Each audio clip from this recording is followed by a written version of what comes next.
Bismillah, walhamdulillah, wassalatu wassalamu ala rasulillah wa ala alihi wa ashabihi wa man tabi'ahum bi ihsanin ila yawmiddin wa ba'd.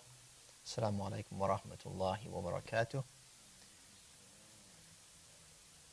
And welcome to another session with Imam al-Buhuti rahimahullah ta'ala in his Umdat al-Talib. And we're going to pick up where we left off. The last time we were together, we ended with Imam saying, وَيُكْرَهُ مَاءٌ حَارٌ لَمْ يُحْتَجْ إِلَيْهِ. Using hot water unnecessarily is disliked. And of course, we're talking about washing the body of the deceased and the various protocols and manners to be observed during that process. So what we've covered up to this point when it comes to washing the deceased has to do with your normal circumstances. A person that dies under what we would consider normal circumstances due to sickness or old age or whatever it may be. The next section here is still talking about the washing of the deceased. It's talking about some exceptional circumstances or conditions. And he opens by saying, وَمُحْرِمٌ مَيِّتٌ كَحَيٍّ يُغْسَلُ بِمَاءٍ وَسِدْرٍ وَيُجَنَّبُ الطِّيبَ وَلَا يُلْبَسُ ذَكَرٌ مَخِيطًا وَلَا يُغَطَّ رَأْسَهُ ولا وجه أنثى ولا يغطى رأسه ولا وجه أنثى. So here he's basically talking about the muhrim, so somebody that's in ihram.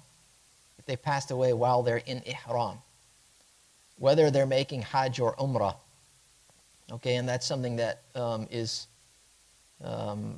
pretty regular. There's always a number of people that pass away during Hajj. We hear about that news every year. Some years are more than others. However, there are some particular rulings for those in Ihram. Again, whether it's Hajj or Umrah. And so, he says, وَمُحْرِمٌ مَيِّتٌ كَحَيٍّ, that the deceased in Ihram is like the living, meaning it's like they're living in Ihram. And that is regards to the rules of what they cannot do. Because they passed away in ihram, they're remaining in that state of ihram. They never finished and came out of ihram, so they're still in that state. And when you're in ihram, many of you are familiar with some of the rules that you have to follow. You refrain from wearing stitched clothing if you're a male. Stitched clothing meaning the things that are fitted, like to have sleeves, legs to pants, etc. You are to also refrain from applying perfume in ihram or trimming the nails, shaving, cutting the hair. So those are some of the rules that you have to stay away from. And typically some of those things, infractions of some of those rules would carry a fidya, which is like a ransom of sorts or a sacrifice that has to be made. But for the deceased, in the event that one of those rules was broken, it means it was broken by someone who is now managing the deceased. If those rules were broken, there is no fidya after they've passed away. He says, يُغْسَلُ بِمَاءٍ وَسِدْرٍ, they're washed with water and sidr. But they're not washed with other, like, perfume agents. Camphor, for example, they wouldn't be washed with that because of them being in ihram, so you wouldn't apply perfume to them.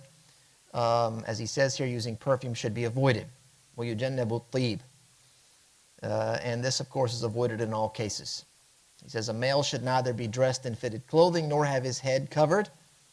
Okay, so much like in ihram, while living, the same thing applies.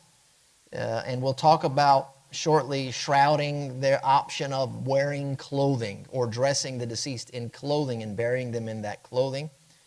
Here, however, they are not to be dressed in fitted clothing nor have their head covered, though the face would be covered along with the rest of the body, including the man's feet. Okay, so we're just talking about the head.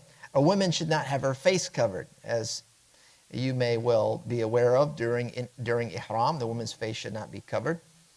So their hair, their nails, they shouldn't be trimmed or removed. And this is all based on the hadith in which the Prophet ﷺ said regarding the man who fell off of his riding animal and died during the farewell pilgrimage. And again, we've referred to that hadith already previously.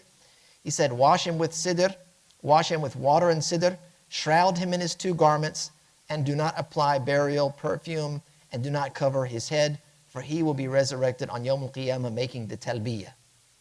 This is found in Sahih al-Bukhari and Muslim. Okay, so there you can get pretty much everything that was mentioned there by Imam Buhuti in that one hadith of the Prophet ﷺ.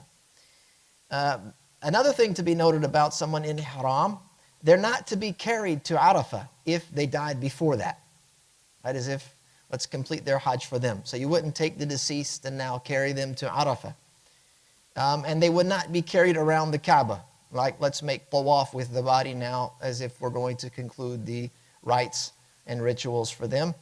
So if tawaf was missed, you're not going to carry their body around the Kaaba to make tawaf. And of course, this again is based on that very hadith of the man that passed away during Hajj.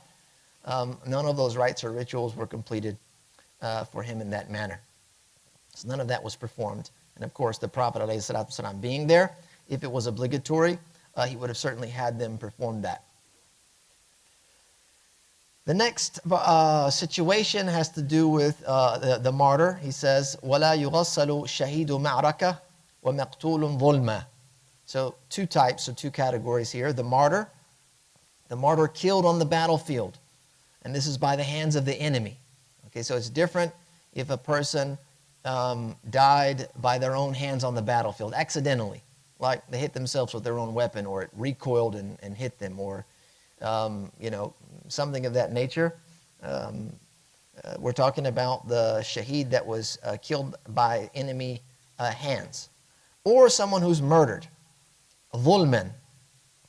Okay, and we'll talk about some of that shortly. They are not to be washed. Even if they be female or under the age of moral capacity. Okay? We typically think about out on the battlefield, you're thinking about men, soldiers, but even if the woman was killed on the battlefield, because there have been some instances in which some of the female companions joined on the battlefield for various different capacities. So if they're female or underage, and of course being killed, murdered wrongfully, if you will, or oppressively. So whether they're female or underage, they're not going to be washed. Doing so is disliked. It's considered makruh, according to what you find in Al-Muntaha or Muntaha al-Iradat. Though it is obligatory to preserve the blood on the body if you were to wash them. It's haram according to what is found in Al-Iqna', which is, again, I refer to these 2 works. These are like the primary reference works for the legal code. And normally they're in agreement with each other. However, there are issues in which they differ. And this is one of those issues. What's the ruling of washing shaheed al-ma'raka? One says it's makruh while preserving the blood, and one says it's haram. So you can see some disparity there. Washing the martyr, one might ask, well, why not? Washing the martyr, and especially when it comes to if you did wash them, you took the view that it was makruh and then you wanted to preserve the blood. Washing the martyr removes the signs of both shahada and ibadah. Okay? That's one of the reasons their blood is not washed, is they are, you don't want to remove the traces of the signs of their shahada, the shahada being their martyrdom, and their ibadah being their participation on the battlefield. Also, they're considered living, not dying. And this is based on the Prophet ﷺ ordering the martyrs of Uhud to be buried in their clothes without washing the blood from their wounds. So this was the command of the Prophet ﷺ. You find in Sahih al-Bukhari, it was reported that the Prophet ﷺ put every 2 martyrs of Uhud in one piece of cloth. Then he would ask which of them knew more of the Quran. And when the one that knew more was pointed out, he would put that one first in the grave. Because at this time, at the martyrs of Uhud, they were buried 2 in the grave. 2 in one, shroud, obviously. And then they were put into the grave. And the grave, which we'll talk about in greater detail later, was the lahd, which is the grave goes down and there's like a little niche that's dug into the sidewall, as opposed to put directly on the ground and then and then the dirt is put on top, but there's a niche. There's two different ways to do that, and this is one. So the Prophet ﷺ would put the one that memorized the most Quran in that lahd first. And then obviously the other one was in the same shroud and would be behind. And say, I will be a witness. And he said, I will be a witness for them on the day of resurrection. He ordered them to be buried with their blood on their bodies, and they were neither washed, nor was a funeral prayer offered for them. Okay, so there's two things, which we didn't get to yet, but we're talking about the ghusl still. So there was no funeral washing, and there was no funeral prayer offered for the martyr. And among them, to talk about the issue of being not of moral capacity, among them during that burial was Haritha ibn Nu'man, who was buried and he was young. And so he was managed, and his body was managed in the same way as those that were older. This ruling is shared with those who are similar in status, meaning the ruling of the martyr, like the one who was killed defending their property. So this is like al-maqtul dhulman, the one who's killed defending their property or defending their family. The Prophet ﷺ said, whoever is killed protecting his wealth, he's a martyr. Whoever is killed protecting his family, he's a martyr. Whoever is killed protecting his religion, he is a martyr. Whoever is killed protecting himself, he's a martyr. This is found in Sunan Nasa'i. Now there are other ways in which somebody may die, and they're like a martyr, but they don't fall into this category. They may have been mentioned as the person that drowns or that's killed in a collapse of a building. They're like the martyr. But the ruling of their burial is not like Shaheed al-Ma'raka or al-Maqtul Dhulman. They would be buried, they would be washed and shrouded and buried and prayed over like anyone else. So we're talking about the ghusl. He says, إِلَّا لِنَحْوِ جَنَابَةٍ. All right, so we're not going to wash the martyr or the murdered, the wrongfully murdered. So we wouldn't perform that unless, he says, it is for major ritual impurity. So the ghusl won't be for the person passing, but it will be to remove that state of impurity like menstruation or postpartum bleeding. So major ritual, or if there was intimacy before they passed away.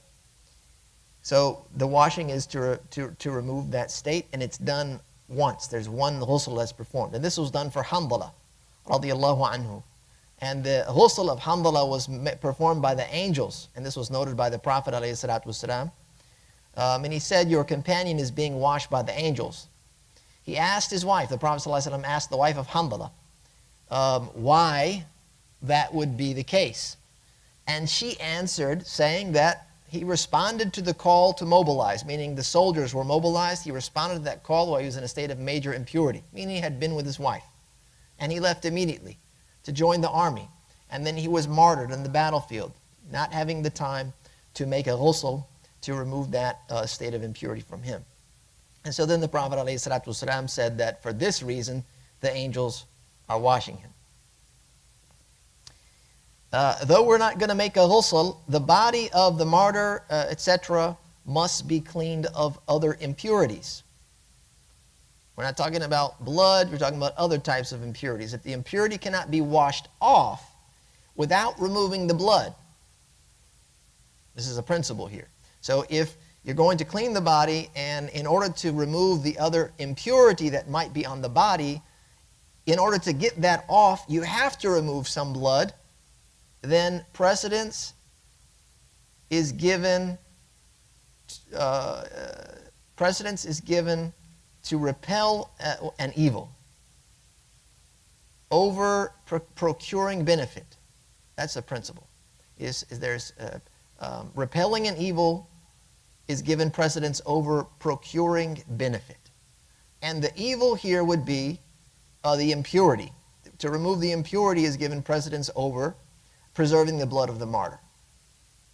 So in this case, you would wash away that blood so that you could wash away the impurity. If you could remove the impurity and preserve the blood, then obviously that's what you would do. Otherwise, you would give the impurity the precedence here. He goes on now to the some details here. He says, وَيُدْفَنُ فِي ثِيَابِهِ بِدَمِ بَعْدَ نَزْعِ سِلَاحٍ وَجِلْدٍ فَإِنْ صُلِبَهَا كُفِّنَ بِغَيْرِهَا. He says here they are to be buried. It's obligatory to bury the deceased, on the battlefield, the martyr, in their bloodied clothes, after removing any weaponry and leather.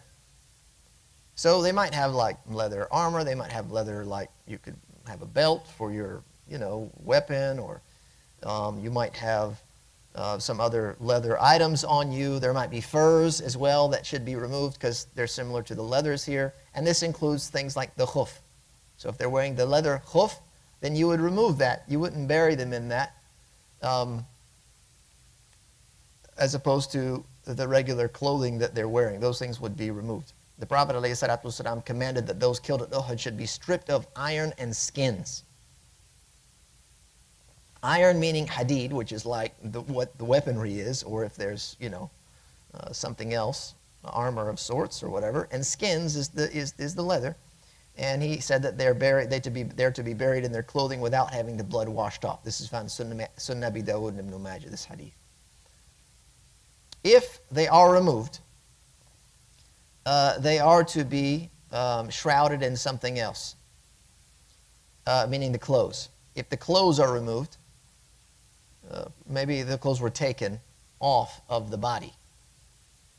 Maybe the enemy stole the clothes. So if the clothes are taken off, they're to be shrouded in something else, but not preyed upon. Right? So now we've understood basically we're not going to wash the shaheed. You're not going to shroud them in the typical shroud, which we're going to discuss shortly, but they're going to be buried in their bloodied clothes, and then we're not going to pray over them. And then some of the exceptions to those rules based on this circumstance. The next thing is the miscarried child. He says, وَسِقْتٌ لِأَرْبَعَةِ أَشْهُرٍ كَمَوْلُودٍ حَيًّا. Here, we're talking about if there's a miscarriage, or so like if there's a miscarriage or there's an abortion. Either one of a child of 4 months. And there's a difference between the ruling of an abortion before that period or after that period. Like once you reach that 4 month period, they're treated like a mawlud hay, a live newborn. Okay, so the miscarried child is of 4 months or more, of 4 months or more. So if 4 months and a day, or 5 months or whatever, is like a live newborn. And what that means is they're to be washed and buried, even if they do not cry. And that's often like the sign of them. They've given birth to, and that there's life in the child as they cry. Even if that doesn't happen, they're still to be washed and buried.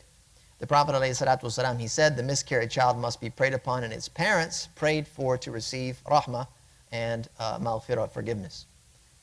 So there's a hadith that's explicit in this regard. You find this in Musnad Imam Ahmad and Sunnah Abi Dawud.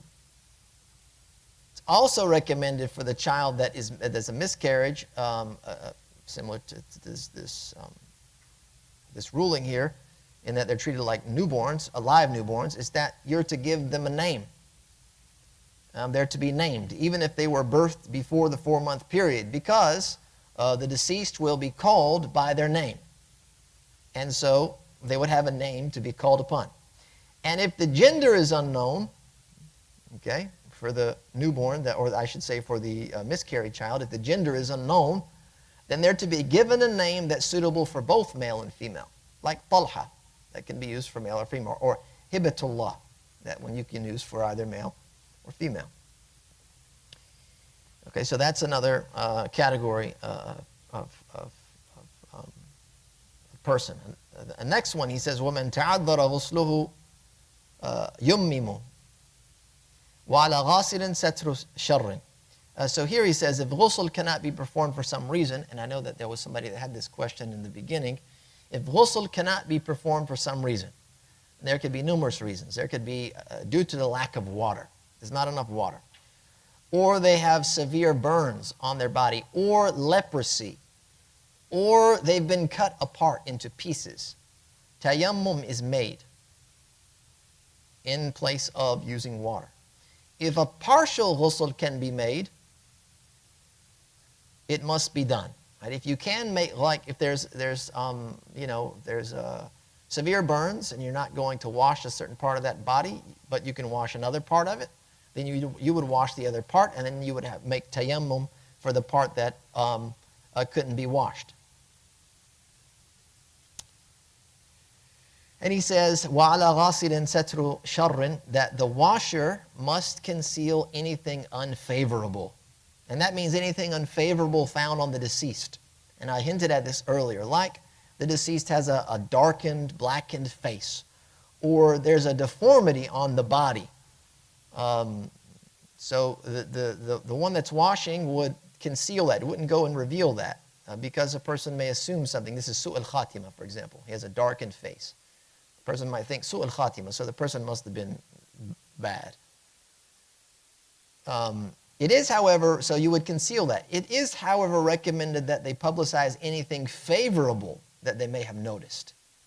If there's something favorable that they saw with the deceased, that they could publicize that and tell others, so that other people would assume the best and then pray for their success and their mercy in the next life. So, interestingly enough, there's a number of scholars that have said the opposite applies. The opposite. So, if someone is known for innovation and misguidance, or someone is known for flimsy religiosity, someone is known for open sin and the like, then you would flip that rule. If they saw something that was favorable, they would conceal it. And if they saw something that was unfavorable, then they would reveal that. And this is a means to, warn people away from that type of behavior and drive them away from those types of innovations or misguidance or that lack of religiosity or their open sin. They'd say, yeah, his face was darkened out. He looked horrid. I mean, terrible change. Su'al khatima. You see, this is what happens.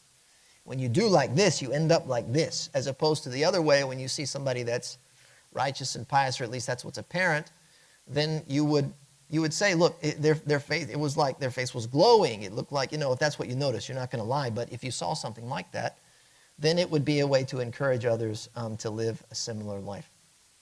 Obviously, we've discussed this in the past in other classes. When someone passes away from the righteous, we have high hopes for them, that they will be rewarded, they will be forgiven for their sins, they'll be rewarded. And we're worried and fearful for the wicked, those that are evil. We do not testify to anyone's final outcome. Like we don't say someone that passed away, they're in Jannah, they'll be in Jannah. Obviously we would pray, we would have hopes. I hope that they'll be in Jannah. We ask Allah subhanahu wa ta'ala to enter them into Jannah. But we do not assign a final destination unless it's been testified to by the Prophet sallallahu alaihi wasallam. Right, so if the Prophet sallallahu alaihi wasallam said, so-and-so is in Jannah, then we can say, so-and-so is in Jannah. If he, obviously, the vast majority of people are not going to have that, that testimony of the Prophet alayhi salatu wasalam. So we wouldn't testify to that. It's also impermissible to hold evil thoughts regarding an obviously upright Muslim, somebody who was apparently religious and upright. And it's recommended to have a good opinion of Muslims in general. That's recommended. You have a good opinion for Muslims in general, and then you're not allowed to have an evil opinion of somebody who is righteous. So that concludes that section on the washing. The next section is fil kafan. Imam Buhuti says, يجب كفنه في ماله مقدما على دين وغيره. Says it's obligatory to shroud the deceased from their wealth. كفنه من ماله, meaning from the wealth of the deceased. So you would use their wealth in order to have them shrouded, or whatever other requirements for the funeral, for the burial process, the washing, etc. You would use their wealth in general. They would basically be financing their own funeral, so long as they had wealth to do that. And this is based on the hadith we mentioned earlier when the Prophet ﷺ said, shroud him in his two garments, in his own clothes, basically. And this is to be done before any debt is paid, etc. He says, ala daynin wa ghayrihi, before any debt or anything like that, etc. So like wasiyah, the bequest, and before al-irth, which is the inheritance. So before you begin paying back the debt, before you begin,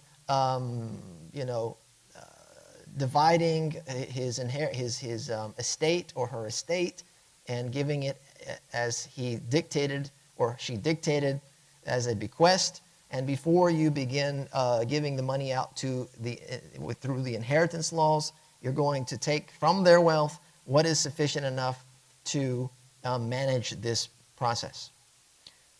Clothing, because clothing takes precedence in this life over repayment of debt.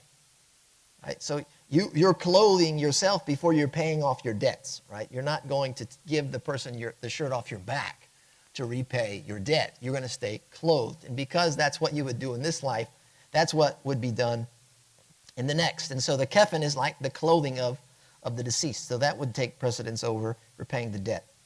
Perfume is used, the perfume used in the washing and the shrouding. So we talked about using perfume in washing, and we'll also talk about it in the shrouding process, is not obligatory here. It's mustahab to apply perfume in the washing and shrouding process. So here, you wouldn't you do the same thing. You wouldn't go taking it for expensive perfumes, etc., and bukhur and those things for their funeral process out of that. It's not the same thing in terms of this ruling, and so it's not treated the same when it comes to how funds are allocated. Also, the kafan is a duty to Allah subhanahu wa ta'ala and the deceased, and that duty is that they be buried in at least one garment. That garment covers the entire body, and it is of a quality or thickness that does not reveal the skin color. So it can't be very thin. So if you're trying to go cheap, the El Cheapo version of that, and it reveals the skin, you're going in the wrong direction. If the deceased left in his last will and testament instructions to not be covered, he doesn't want to be covered, it's an invalid request. It cannot be honored. It's an invalid request because it's not just a right for him. He could give up his right, but it's also a right for Allah subhanahu wa ta'ala that this be done. Just like when it comes to the qualities of that material, it's also disliked to use a garment that is so thin that it defines the shape of the body, meaning it just rests on the body so that the shape can be seen. So you got the skin color, and then you've got the shape. So something needs to be, the material needs to be thick enough to hide the color of the skin as well as to not define the shape of the body. Obviously, there'll be some definition. I mean, that's how it is for whatever you wear, regardless of what it is. There'll be some, portion of the body that you'd be able to see. But in general, that should be avoided. Also, when it comes to the quality of the kafan, the deceased should be clothed in the quality of clothing they normally wear for Jum'ah and Eid. All right, so long as they do not deem otherwise before their death. Right, so you're going to bury them in what they would typically wear for those special occasions. Unless they say, I want something of lesser quality. I want the minimum. I don't want to incur any expense from my estate for this. If they request a higher quality of clothing, in that case, it's disliked, and because it's makruh, it's not haram, you would honor their request in this case. He says, فَإِن لَمْ يَكُنْ فَعَلَى مَنْ تَلْزَمُهُ نَفَقَتُهُ غَيْرِ زَوْجٍ. And we're talking about the shroud here. So if there's none, meaning shroud, there's no shroud, or there's no wealth to be utilized to purchase the shroud, it must be done. The shroud, فَعَلَ, he says, فَعَلَى مَنْ تَلْزَمُهُ نَفَقَتُهُ. It must be done, meaning that there must be a shroud provided and any other related supplies by whoever is obligated to spend on them, which is a requirement during their lifetime. right? Somebody that's obligated to spend on you in your life is also obligated to spend on you after your death. So in the event that they have no wealth to be utilized, then the person that would normally spend on you, like a parent for their child or whatever it may be, then you're obliged to do that. Apart from the husband, and this may sound strange to some of you, apart from the husband, because the husband, by way of marriage, was obliged to provide clothing. You know, when you as a husband, when you get married, now you become obliged to provide for your wife a number of things, like food, clothing, and shelter. You have to provide the basics, and that provision has to be to a level that she is accustomed to, and that's your duty. And that is given in exchange for intimate access. That's a part of the contract. So when you get married, you enter into a marriage contract. So that's what you've agreed upon.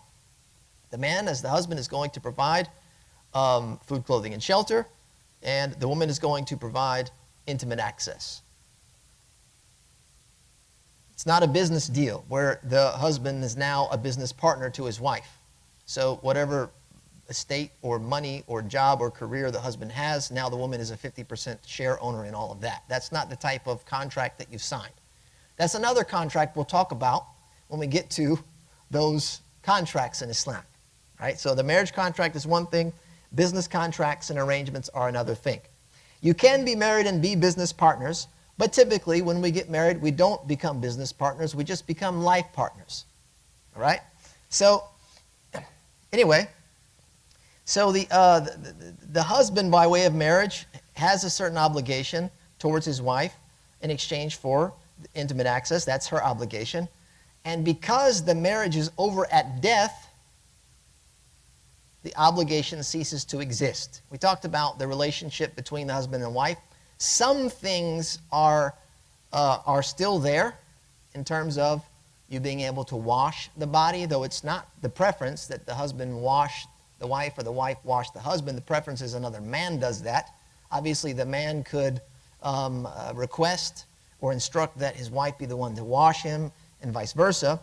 So there are some things that are still possible. However, this issue of is it obligatory for the man to spend on his deceased wife, we would say here, because the marriage ends at death, the obligation ceases to exist. And this is like a recalcitrant wife. And that means nushuz, nashes. It's when the woman now denies her husband that intimate access. If she were to deny him that, then the obligation of spending and providing is also denied, if you will. It's forfeit. Or a woman who has been irrevocably divorced. So that means al-baynuna al-kubra. Basically, the woman has been divorced 3 times. Her rights are forfeit to that support. So, you know, if the woman's been divorced like the first divorce, you know that this is a possibility to reconcile. The man still has an obligation to her until the iddah period expires. And then the obligation is over because the marriage is terminated.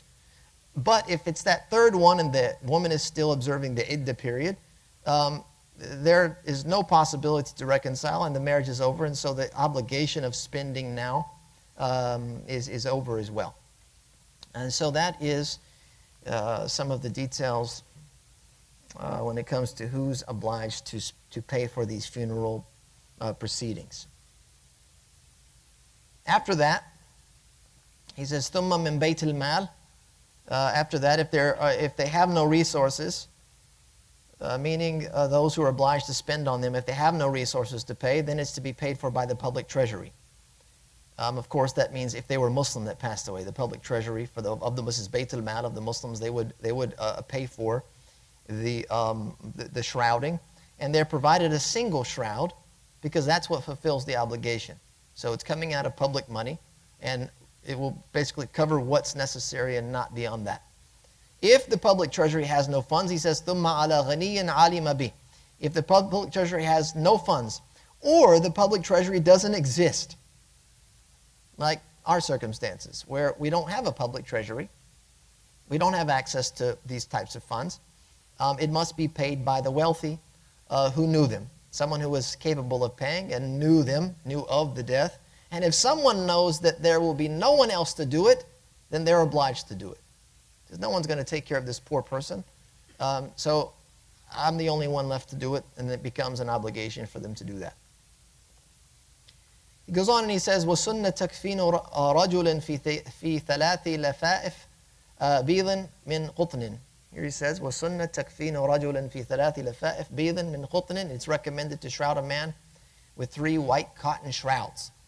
So now we're getting into the details of what the mechanics are, what we're going to be shrouding the person with, and how that's going to happen. And this is based on a hadith of Aisha radiallahu anha, who said that Allah's Messenger was shrouded in 3 cotton garments of white Yemeni cloth from Sahul. And this is a place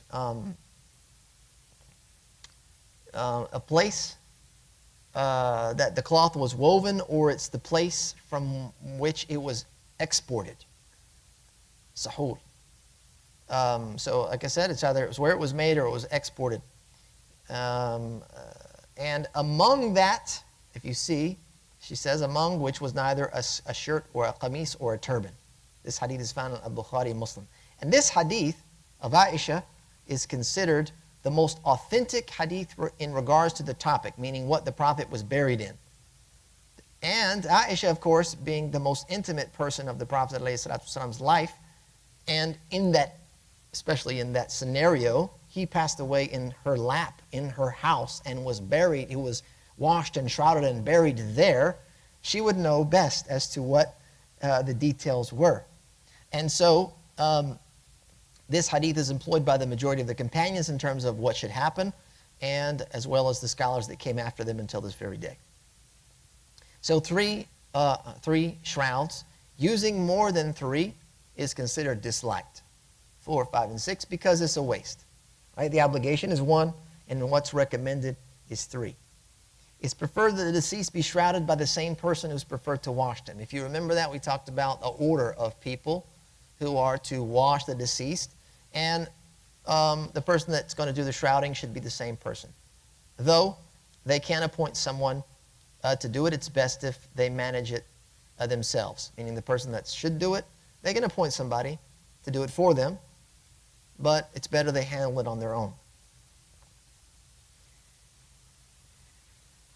He says, تُجَمَّرُ وَيُبْسَطُ بَعْضُهَا عَلَى بَعْضٍ وَالْحُنُوطُ فِيمَا بَيْنَهَا.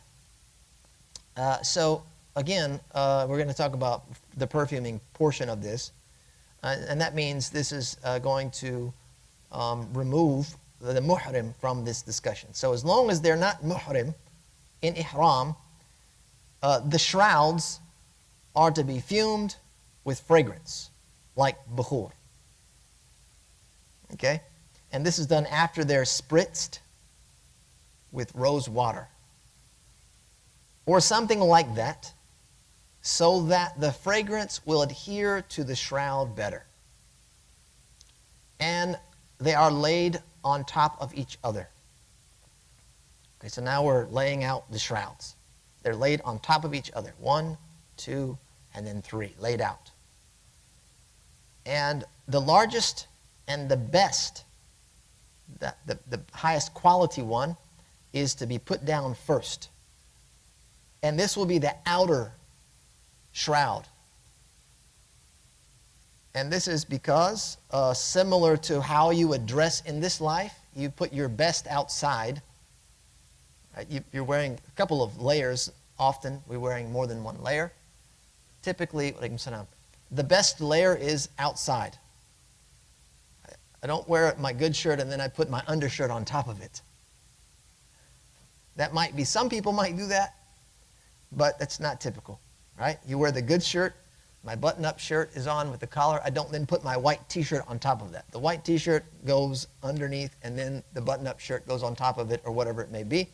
And so similar to that is when somebody passes away. Here, you can pass those out. Similar to that is when the person passes away, this outer shroud is going to be the best shroud, the largest shroud that's going to be used on the bottom. And this is done with hunut. Hunut is a mixture of fragrance prepared specifically for the deceased. So it's a type of perfume.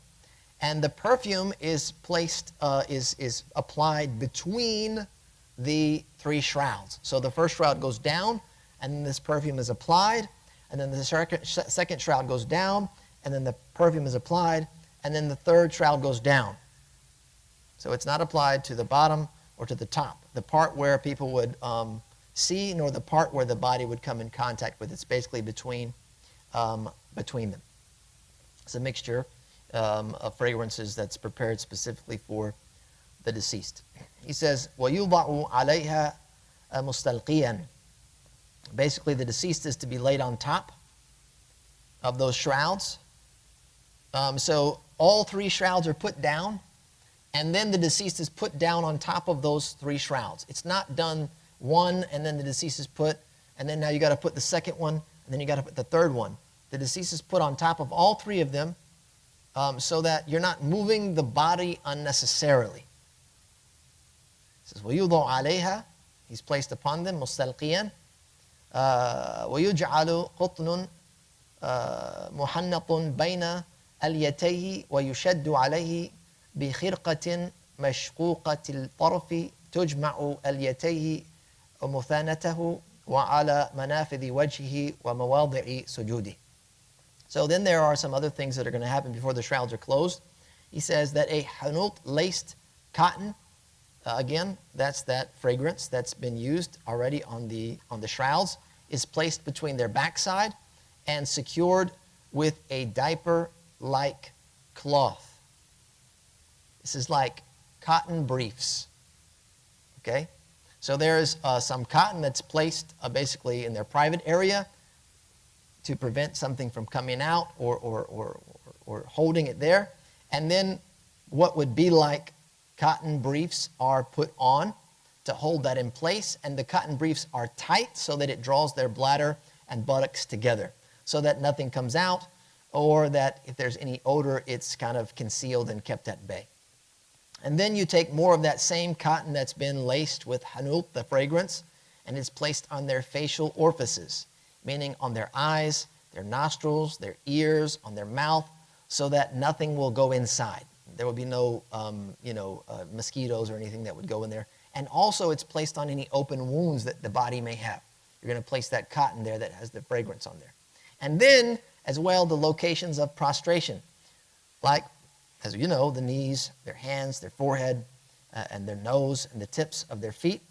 And this is done not to protect it from mosquitoes or something. Obviously, it's not an opening, but it's done as a means to honor those parts of the body. The armpits, behind the knees, and the navel can also be covered with the perfumed cotton. And this was reported from Ibn Umar, who would do this for the deceased. He would be sure to take care of these areas as well. And it's also recommended to completely perfume the deceased entirely. Yes, sir.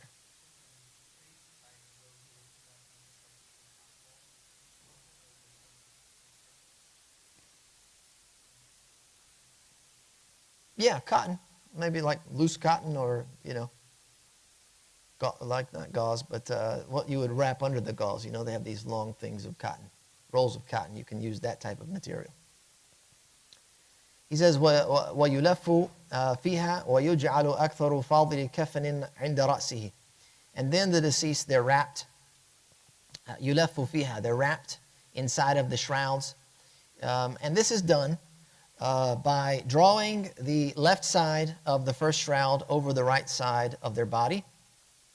So as the body is laying on top of those shrouds, remember that 3 shrouds are laid out, they're open, the body is laid there in the middle. You're going to now take the left side of that shroud and fold it over. Okay, left side goes over first. And then you're going to take the right side and fold it over that. Okay? Everyone following me here? Left side over the entire body, then right side goes over that left side that was folded on top of that. So, you're taking it one like that. Okay? And then the second and third shrouds, they're closed and wrapped in the same way. The left side, and the right side, and then the left side and the right side. Typically, if you're wearing like the bisht or mishlah, you note that that's how it's done as well. Yes. Close the other way. Yeah, so this one, the left, and then the right. And of course, those shrouds, they're wrapped, he says, so that most of the excess shroud is gathered at the head. Okay, so the kefan should be large enough that when it's not just going to go over and then open at the ends, but there's enough that when it goes over, the ends are covered as well. And you want excess fabric or material on both sides of the feet and the head, but there should be more excess on the face area, the head area, than there is on the feet. And this is because to cover the face with the excess, or the head, is to honor the head. Again, we've talked about this before, honoring the head as being the most honorable part of the human body, where all of our senses are gathered together, etc. And the head is more deserving of being covered than the feet. The excess at both the head and the feet are then folded over. Okay, so you have the excess there. Then you're going to fold one more time. You're going to fold over onto the body. Okay, like the excess will be folded onto the face now. And then the excess at the feet will be folded on top of the feet. And this would create like a case, if you will, or a bag. And then the wraps, those shrouds are tied closed. If you fear that they'll come open, like if in the transport process or in the burial process, you're going to tie those things closed so that they don't come open. If it's not needed, it's not necessary. But if it is, then you need to tie it so that they don't come open. And then when they're placed in the grave, those ties will be undone. This is reported by Ibn Mas'ud, who said when you put the body in the grave, in the lahat, he said, then you would untie the knots. If the knots are left tied out of forgetfulness, the grave can be dug up. The grave can be dug up in order to fulfill this recommendation. It's a recommendation that they're not tied and bound inside of the grave. And so if you put the body in there, then you started covering the body and covering the grave, and then you realize, oh, we forgot to untie it, then you would stop and you would dig the earth out of the grave in order to untie it. And we talked about that before. If the person wasn't facing the qibla or something was done wrong, you would stop. Even if the grave was completely covered and the earth was flattened on top of it, then you would dig it out and you would fix that mistake. If the deceased is buried in a waist wrap, an izar, that's tied. That's how you wear them, right? You put it on and then you tie it. That's not to be undone, all right? That's not recommended to undo. That's how it is fixed on the body. And that leads us to the next portion about being buried in clothing and not shrouding, like we've just covered here. Imam al-Boti says, قَمِيسًا وَمِئْزَرٍ وَلِفَافَةٍ جَازٍ وَيُكْرَهُ تَعْمِيمُهُ وَزَعْفَرَانٍ. He says, it is permissible, here basically that means it's permissible, meaning it's not disliked, to shroud them in a qamis. Okay, that's the gown, if you will, or you know what, the qamis, the long shirt, and a waist wrap, al-mi'zar, which is also known as the lungi, if you're from Bangladesh, or the izar, that's a mi'zar, or the izar. So that's the bottom portion. That's often what's worn in the ihram. So that could be, so you have the qamis and you have the mi'zar, and then you have one shroud. So it's permissible for a person to be buried in this fashion. And this is how the Prophet ﷺ buried Abdullah ibn Ubay. When he passed away, he buried him in these clothes. You can find this on the authority of Amr ibn As. The deceased is wrapped in a waist garment, dressed in a qamis, and wrapped with a cloth as the third garment. And the sunnah is to put the izar on first. And that's how it is when you're living as well. I mean, you're going to put the izar on first and not the long shirt and then the izar on top of that. So most people are familiar with that kind of protocol. So the izar goes on first, that it's touching the body, followed by the qamis, and then the lifaf, which is the shroud, the wrap. It's also not disliked to dress them in 2 wraps, 2 shrouds, as opposed to 3, which is a recommendation. 1 is the obligation. 2 is not disliked as well. As found in the hadith of the man who fell during the Hajj and passed away, he said to bury him in his 2 garments. His 2 garments. So if he was in Hajj, he was muhrim, then he had 2 large towel-like garments on. He was buried in those 2 shrouds. Dressing them, he says here, وَيُكْرَهُ تَعْمِيمُهُ. Dressing them or shrouding them with a turban, as mentioned in the previous hadith of Aisha, is disliked. As is more than 3 wraps, I've already mentioned that. And perfuming them with saffron is disliked. So that za'faran is disliked to use that as a perfume because it would likely become visible on the shroud. And it's also not customary to use that as a perfume in this scenario. Za'faran is typically used as a fragrance for cooking or for zina, adornment, not for burial. He says, وَتُكَفَّنُ امرأة في 5 أثواب إزار وخمار وقميص ولفافتان. It says a woman should be shrouded, and we're talking about recommendation for her to be shrouded, with 5 white cotton garments, which include a waist strap, the izar, a khimar, a qamis, and 2 shrouds. Layla al-Thaqafiyya radiyallahu anha said, I was among the women who washed Kulthum, the daughter of the prophets, the daughter of Allah's Messenger alayhi salatu wasalam, and the first thing he gave us was a waist strap, a gown, this is the qamis, so al-izar, a qamis, a khimar. 1, 2, 3. A shroud, and then she was wrapped in an additional cloth. And this is the order that the woman is to be dressed for her burial. The izar, and then the qamis, like the man, the khimar after that, and then the shroud, and then the next shroud after that. So the 2 following. And this is the order they should be dressed. It's recommended that the woman's legs be tied close together, and it's not blameworthy to dress her with a niqab as well. A young boy is to be shrouded in 1 garment. It's permitted to bury a young boy in 3 garments so long as there are no inheritors of age that would get inheritance. They would have to give their permission, basically, to give up some of that inheritance. A young girl is to be shrouded in a qamis and 2 wraps. Al-Buti says, وَالْوَاجِبُ ثَوْبٌ يَسْتُرُ جَمِيعَهُ. 1 garment which covers the deceased entirely is obligatory. Right, as you know, the main parts of the awrah can be covered with 1 garment while a person is alive, and so that's all that's required when they are deceased.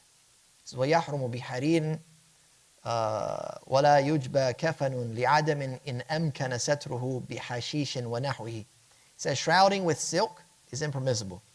You can also not shroud with gold-laden or silver-laden cloth, even if the deceased is female. We know that wearing gold is impermissible for men in this life and permitted for women. Even after death, women are not permitted to be buried with gold. And we've talked about, burying wealth, putting wealth in the ground so it's not utilized.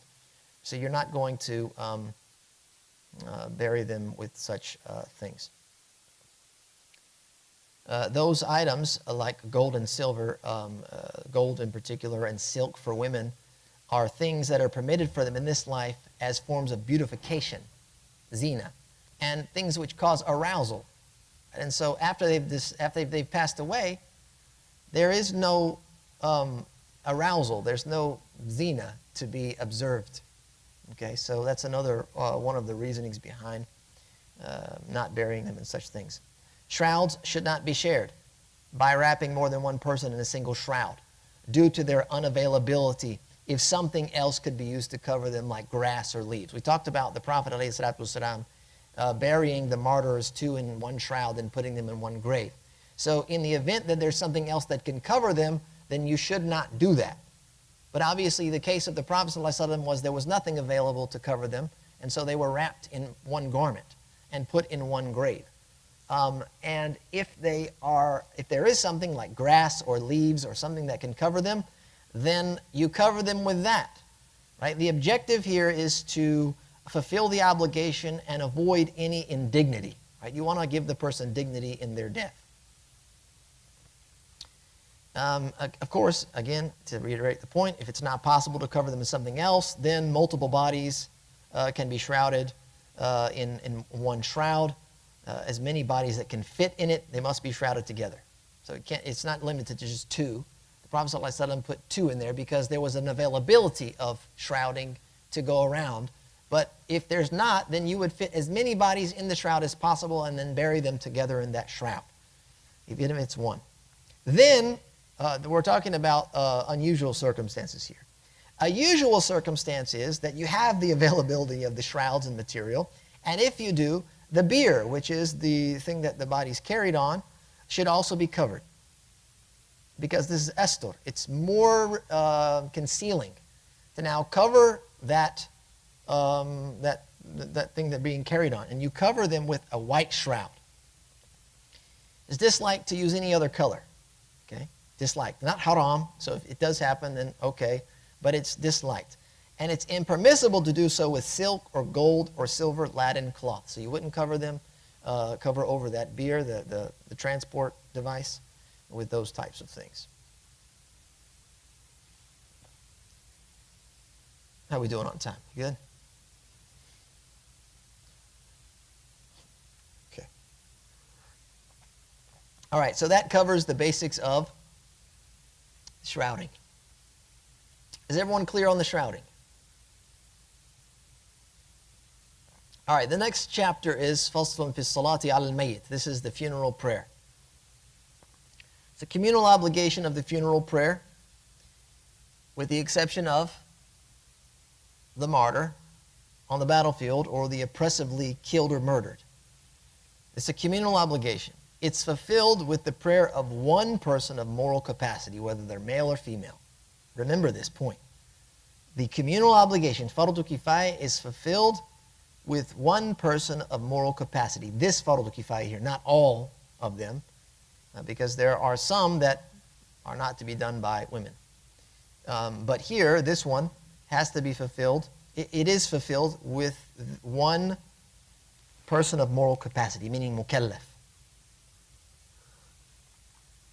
So if someone that was mumayyiz, less than bulugh, less than maturity, it wouldn't fulfill the obligation, and I hinted at that. Actually, I spoke about that last time when we discussed the fulfillment of this type of obligation. So one person of moral capacity, whether male or female, if they prayed upon the deceased, then that means the obligatory funeral prayer has been performed. And any subsequent funeral prayers for that deceased person are no longer obligatory, but they could be permitted. Because a person could come and pray again on a deceased person. The Prophet ﷺ ordered his companions to pray upon anyone who says La ilaha illallah, and there are other hadith in which the Prophet ﷺ commanded the Muslims to pray upon a deceased person. That command of his entails an obligation, and that's the general understanding of al-amr yufid al-wujub, that the command entails obligation. And of course this obligation applies to those that are aware of the person's death, not upon those that are unaware. Those that are unaware of that death are excused from the obligation. So a Muslim dies somewhere, we have no idea.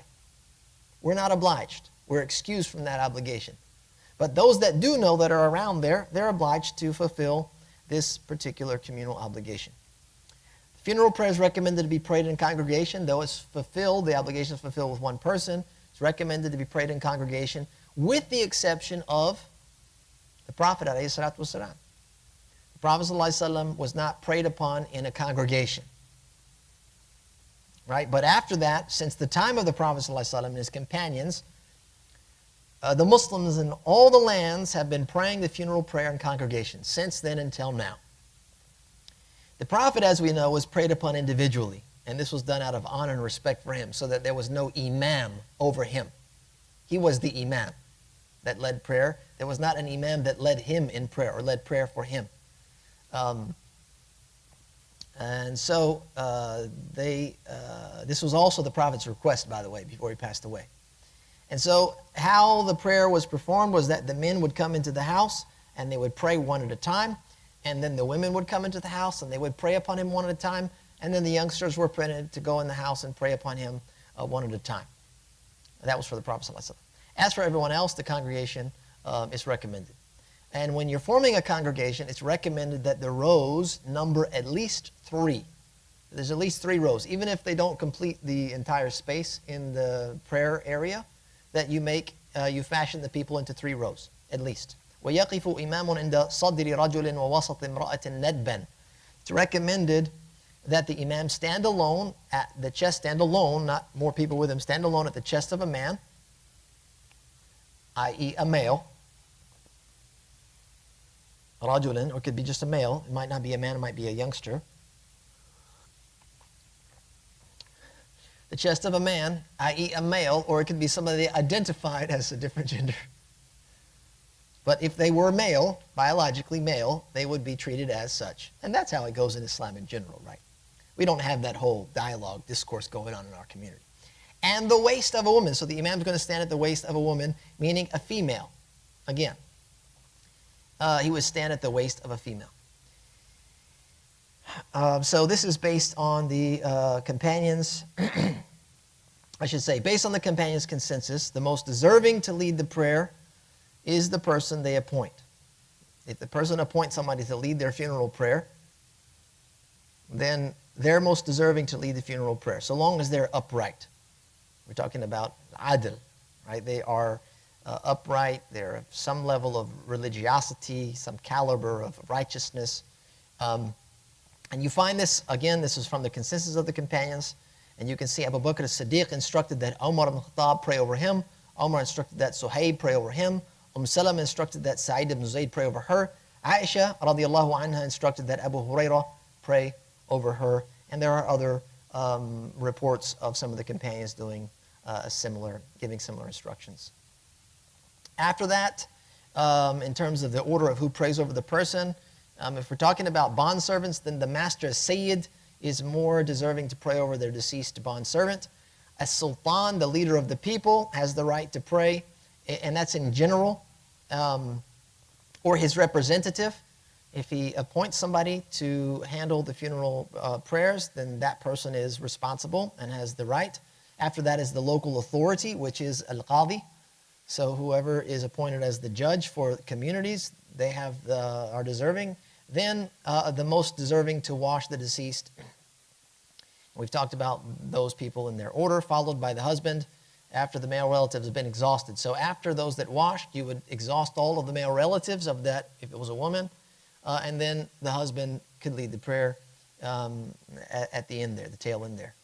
If you find that among those people there are those that are of equal status in terms of their rightfulness, then among those 2 or more, you would select the one who is more rightful to be an imam in general. And we talked about that in the chapter of prayer, who is recitation, etc. You would look at that.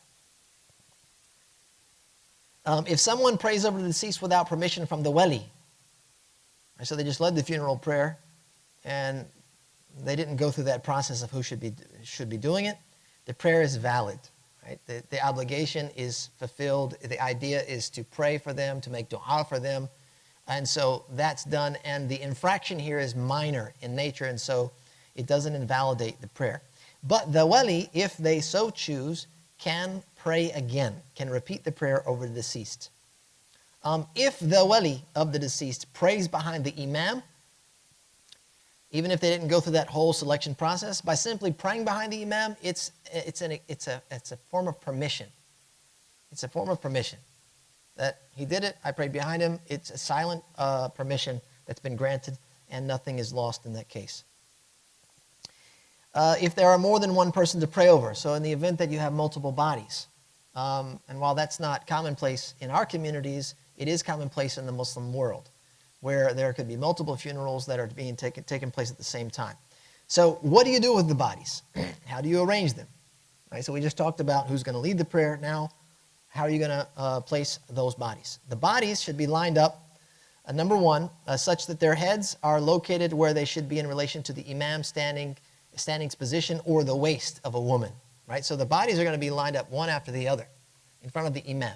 And so the men would be lined up such that the head is positioned where the imam is going to, I should say the chest or the head area is positioned where the imam is going to stand. And then the woman, she's positioned such that her waist is going to be there. So the men of the head and then, or the chest area, and then the waist of the woman, that's how the bodies are lined up in relation to one another. The order of that, the body should be arranged so that the best of each gender is first within that group. And this is how the Prophet ﷺ buried the martyrs of Uhud. We talked about that. He asked which one knew more Quran, and he buried them in that way. If they're all equal in regards to their virtue, the eldest is first, followed by the first to embrace Islam, and then lots are drawn, much like you would with the adhan, or leading the prayer. And then, of course, this should allude to the fact that it's best if they're prayed over in one prayer. So you have multiple bodies. You're not going to. It's best to pray over all of them together in one prayer. The idea of the funeral prayer, if you note, is to be brief. You can note that in the structure of the prayer. You read Al-Fatiha, you don't read another surah. There's no sujood, there's no ruku'. It's a short prayer. And so to perform one prayer for multiple bodies keeps it short, as opposed to you have 5 or 6 bodies or more, and you're praying one janazah after the other, and therefore it elongates the process. The idea is to get the process moving, get the body to where it needs to be. Imam Buhuti says, وَيُكَبِّرُ أَرْبَعًا, and we're talking about now how the prayer is performed. He says, of course, we're going to have 4 takbir. So after making an intention to pray upon the deceased, or the group of deceased, if there's more than one, the prayer is begun by saying Allahu Akbar, much like the prayer that we would make, much like the opening of any other prayer that we would make. You can't use another phrase. Allahu Akram, Allahu Arham. You can't use another phrase to open the prayer. It has to be Allahu Akbar. And there are 4 takbirs in total. And this is based on numerous hadith. One of those, most famous, is the hadith of Najashi, in which the Prophet ﷺ made 4 takbirs when he prayed the funeral prayer upon him. And this hadith is found in Sahih Bukhari, Muslims, muttafaqun alayh. He says, يقرأ في الأولى بعد التعوذ والفاتحة. يقرأ في الأولى بعد التعوذ الفاتحة وفي الثانية يصلي على النبي صلى الله عليه وسلم كفي تشهد ويدعو للميت في الثالثة فيقول. Okay, so here we begin in the first, after the first takbir. This is takbiratul ihram. What happens after that is you put your hands where you would normally put them in prayer. So if you're praying according to the madhab, you're going to put your right hand on top of your left below your navel, as reported, as been narrated from Ali ibn Abi Talib radiallahu anhu. And of course, after that, Al-Fatiha is recited. This is after seeking refuge and after saying the basmala. So there's a ta'awudh, and then there's the basmala. There's no istiftah. You go from it. That again shows you the shortened nature of the prayer. Ta'awudh, A'udhu billahi minash shaitanir rajim, Bismillahir Rahmanir Rahim, Alhamdulillahi Rabbil Alamin, right into Al-Fatiha. And this is based on the hadith of Sharik al-Ansariya. She said the Prophet ﷺ commanded us to read the opening chapter of the book upon our deceased without reciting an opening supplication or an additional chapter. Find this hadith in Sunan ibn Majah. Okay, في الثانية, he says, يصلي على النبي. In the second one, meaning after the second takbir, يصلي على النبي. You send prayers upon the Prophet ﷺ like you would in the tashahud. He says, كفي تشهد. And this is the way the Prophet ﷺ once responded to those who asked him how to send prayers upon him. And that is, Allahumma salli ala Muhammad. That we've come to memorize and would say in our normal tashahud. Tashahud al-akhir. The final tashahud is when you say that, Allahumma salli ala Muhammad wa ala ali Muhammad. Kama sallayta ala ali Ibrahim innaka hamidun majid, to the end of it, etc. It says, وَيَدْعُو لِلْمَيِّتِ فِي الثَّالِثَةِ فَيَقُولُ. And then in the third, meaning after the third takbir, supplications for the deceased are made. This is based on the hadith, when you pray over the dead, make a sincere supplication for them. This hadith is found in Sunan ibn Majah, Sunan Abi Dawud ibn Majah. So of course, after the third, you're going to make dua. And there are several du'as that can be made. Imam Bahuti rahimahullah ta'ala mentions those in his Umdah. Allahumma ighfir li hayyina wa maytina wa shahidina wa ghaibina wa saghirina wa kabirina wa dhakrina wa unthana innaka ta'lamu mutaqallabana wa mathwana wa anta ala kulli shay'in qadir. Allahumma man ahyaytahu minna fa ahyihi ala al-islam wa sunnah wa man tawaffaytahu minna fa tawaffahu alayhima. Translation of that reads, O Allah, forgive our living and our dead, those who are with us and those who are absent, our young and our old, our menfolk and our womenfolk. You know our coming and going and our final abode. You are capable of all things. O Allah, whomever you give life from among us, give them a life of Islam and Sunnah, and whoever you take away from us, let them be taken upon them, meaning be taken upon Islam and Sunnah. This was narrated by Imam Ahmad. It's also found in Sunnah Tirmidhi and Sunnah Ibn Majah.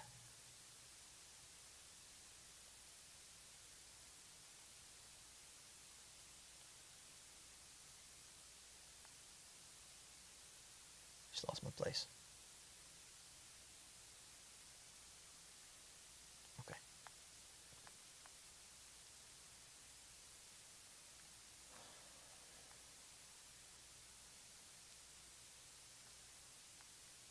All right, the next one that's been narrated, Allahumma ighfir lahu warhamhu. This part is the minimum that you would use to pray upon the deceased. Allahumma ighfir lahu warhamhu. Okay, so that, to fulfill this obligation of the supplication, this is what's required of you. Allahumma ighfir lahu warhamhu. So if you haven't learned the other supplications that you make, this is the minimum. Allahumma ighfir lahu warhamhu wa'afihi wa'afu anhu wa akrim nuzalahu wa awsi' mudkhalahu واغسله بالماء والثلج والبرد ونقيه من الذنوب والخطايا كما ينقى الثوب الأبيض من الدنس وأبدله دارا خيرا من داري وزوجا خيرا من زوجي وأدخله الجنة وعذه من عذاب القبر وعذاب النار. So Allah pardon and be merciful to him, favor him, forgive him, be generous with his station, open his entry, cleanse him with water, ice, and snow, purify him from sin. This portion from sin was added by Ibn Qudama rahimahullah ta'ala. And any misgiving, just as a white garment is cleansed of its filth, replace his abode with a better one, and his spouse with a better spouse. This narration, the narration also reads, instead of zawj, it says ahl, a family, with a better family. Enter him into paradise, protect him from the punishment of the grave and from the punishment of hell. This supplication was heard by Auf ibn Malik. He heard the Prophet ﷺ make this supplication, and he wanted that supplication. He wanted to be the deceased person. When he heard the Prophet ﷺ making the supplication like that, he said, I wish that I was there, deceased, and the Prophet was praying for me like that. Another part is وَأَفْسِحْ لَهُ فِي قَبْرِهِ وَنَوِّرْ لَهُ فِيهِ, and make his grave spacious and enlightened. And this part here, dua is made obviously because the context is appropriate. The person's going to be placed into the grave, and so you're asking that Allah subhanahu wa ta'ala make that grave spacious and enlightened. He says, وَيُؤَنِّثُ الضَّمِيرَ عَلَى أُنْثَى. The pronoun is to reflect the feminine gender for a female. Right, so when we said Allahumma ighfir lahu warhamhu, we would change the dhamir to say Allahumma ighfir laha warhamha. Okay, and all of the other masculine pronouns, or all of that stuff has to be changed to reflect the gender. It all has to reflect the gender in the supplication. So instead of saying, "Oh Allah, forgive him," you would say, "Oh Allah, forgive her."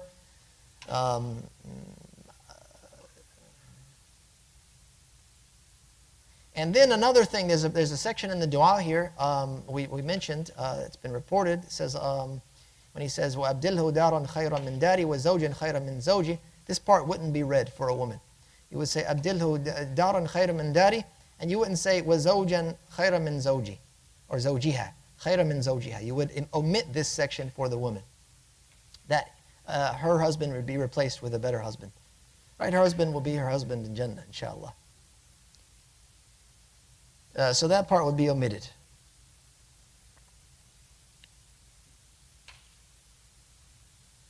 He says here, وَإِنْ كَانَ صَغِيرًا قَالَ بَدَلَ الْإِسْتِغْفَارِ لَهُ اللهم اجعل ذخرا لوالديه وفرطا وأجرا وشفيعا مجابا اللهم ثقل به موازينهما وأعظم به أجورهما وألحقه بصالح سلف المؤمنين واجعله في كفالة إبراهيم وقي برحمتك عذاب الجحيم. So if the deceased is a young person, or they are of maturity but are not of sound mind. Okay, so a person, and this is something that is present even till today. Someone is reached the age of puberty, but they don't have the mental faculty to be mukallaf. They're not morally responsible due to the lack of their mental faculty.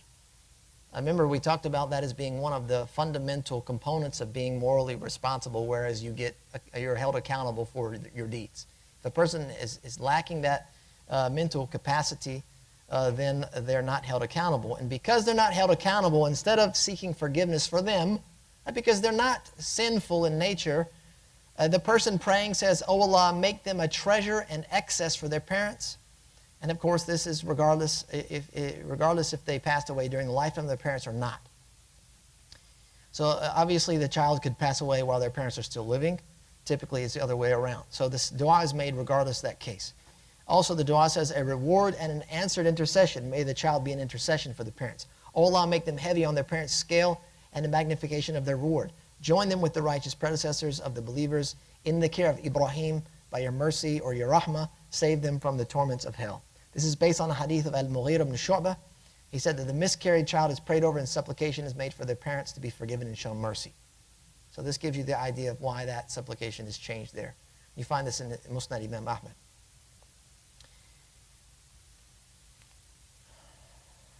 وَيَقِفُ بَعْدَ الرَّابِعَ قَلِيلًا وَيُسَلِّمُ وَاحِدَةً عَنْ يَمِينِهِ. He says after the fourth, there is a short standing with no supplication. So remember, we've already completed the first 3 takbirs. The third one, we just made that supplication. Now we're going to make takbir, al-rabi', and we're going to stand there quietly, no supplication, no tashahud, no tasbih, in silence, and then one taslim is made on the right side. One taslim, assalamu alaikum wa rahmatullah, is made on the right side. So making one taslim is found in the majority of the reports of the Prophet's funeral prayer. The majority of them are reported to have one taslim. And that's why it's recommended here, one. However, making a second one is permitted. So you can make one on the right and one on the left. If you're making one, you can also make it straight ahead. As opposed to turning to the right, it can be made straight ahead. If the imam makes a second taslim, so you might say, hey, look, man, I'm going to follow the madhab to the T, and I'm going to make one taslim on the right. But if the imam makes 2, the congregant is to follow after the imam like they would for the qunut. Like if the imam makes qunut in Fajr prayer, for example, and you believe that's not every Fajr prayer, not in just like extreme situations. You find that in the Shafi'i madhab, that it's mustahab to make qunut in the Fajr prayer every day. Okay?